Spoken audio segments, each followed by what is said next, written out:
Hello there, mates and mateys. Recently, I've been in the beta reading process, as in one of my best friends is reading my book. It's like the best feeling, but it's not.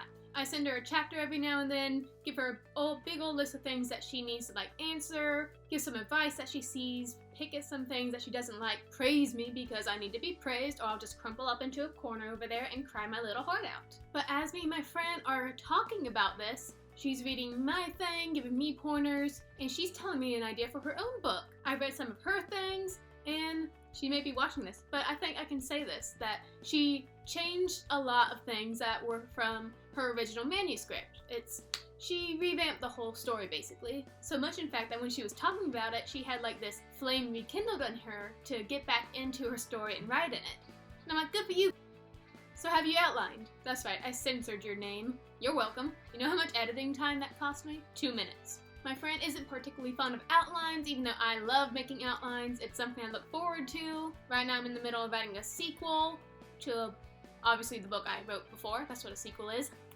And I've already written the outline for the third book in my series that's going to happen eventually. But an outline is just a grand old list in my opinion, and I'm an INFJ, and we just love being orderly. My friend, an INFP, she is spontaneous.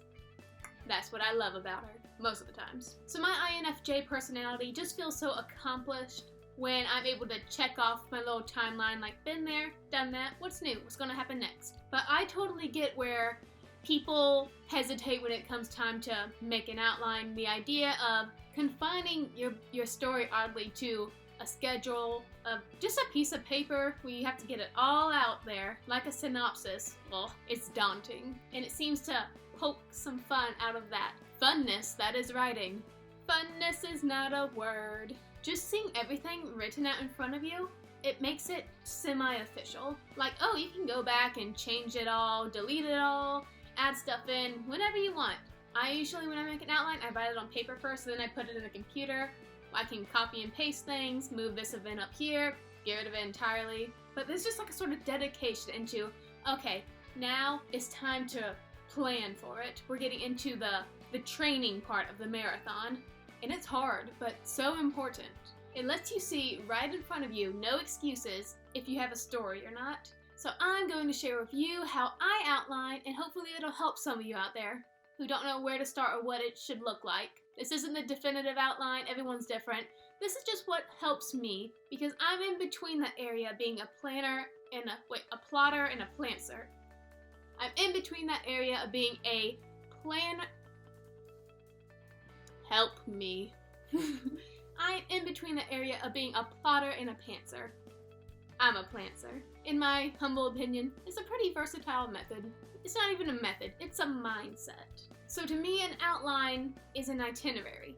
It's a roadmap for the adventure that your book is on. If you think of your book as an adventure, the outline is just the roadmap telling you where you need to go next. All the great spots you need to visit. I use my outline to make a list of all the really, really big, world-changing, significant events.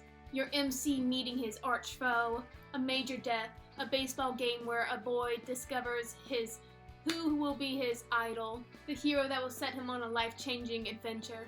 To me, those are the big, big, plot-engaging events. The stuff that, if it's on a Wikipedia summary, it would be the start of a new paragraph. Not really a good example, but it's the things people would take note of when they're giving a summary of your book. All the little tiny things, like your characters going out and getting ice cream together, building bonds, making friends, your main character doing chores around his house. Those things for me are very spontaneous. They're the everyday bits of life that just pop up. And I write them whenever I need to bridge a scene between important event number 1 and important event number 2. On screen somewhere, I'm going to show a made-up outline I just made up, obviously, with some story I just made up. It's a masterpiece. I already copyrighted it. Some people, which I get, feel like an outline restricts the creative process in writing, which, yeah, I get it. As much as I love lists, I don't like people telling me what to do, including myself. But I think it's super important to list the really big events, the story-changing events, so that you know you're at least going in the right direction with your story, and you're not just distending it with stuff that really doesn't matter or add to the plot.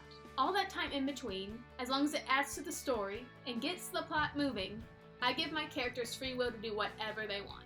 So, over here, yeah, This isn't what I'm writing. I made this up. In between Damien waking up and fleeing from the storm, I may have him testing his surroundings, seeing what's up, trying to figure out why the beach is surrounded by these teeth-like rocks, sharp and jagged, impossible to get through, but he has to because the coconut trees are over there and he's hungry. I would show how he's struggling to make a fire because everything on the island is just soaked completely through. These are the things I wouldn't have on my outline, but would just naturally happen because of what's going on. I would show Damien trying to make a fish hook out of his belt and being frustrated when he accidentally breaks it, because maybe he was a nobleman in his life not on the beach, and he just doesn't know how to work with metal or any kinds of craft. I would show his confusion when he and his puppy walk out of his cave in the morning and they find a pearl basket sitting at his doorstep just filled with fresh crab. Who brought it here? Is this a B-plot? Is there other natives? Or was it the siren? Outlines should not be seen as something that restricts fun. This is your book. Be creative. Have purposeful fun all the time. I just know where I need to end up eventually. This really helps me. And I've had many B-plots open up because of little decisions I made in between the important stuff. Really awesome, spontaneous scenes that I'm like, this is like an integral part of the book now. One thing about giving your characters free will is that in my book, my main characters, they keep breaking their phones. So I have to keep track, like a physical list, of who has a phone and who does not, and who has the money to pay for a new phone. It's always who ends up paying for the phone, and she probably hates me because of how I'm spending her well-earned money. That is my little quick tip for the day, probably for the month. Hope you guys liked it. I hope it helps. I hope it's not just stupid advice, Casey. I tried and you completely ruined my book. I did not. Damien did. Whoever he is. Thank you guys for watching. I will see you next time. Until then, keep turning pages. Beige is a color. Until then, keep turning pages. I almost said it again. I know why. It's because my walls are like beige and I'm surrounded by it. Anyways, keep turning pages.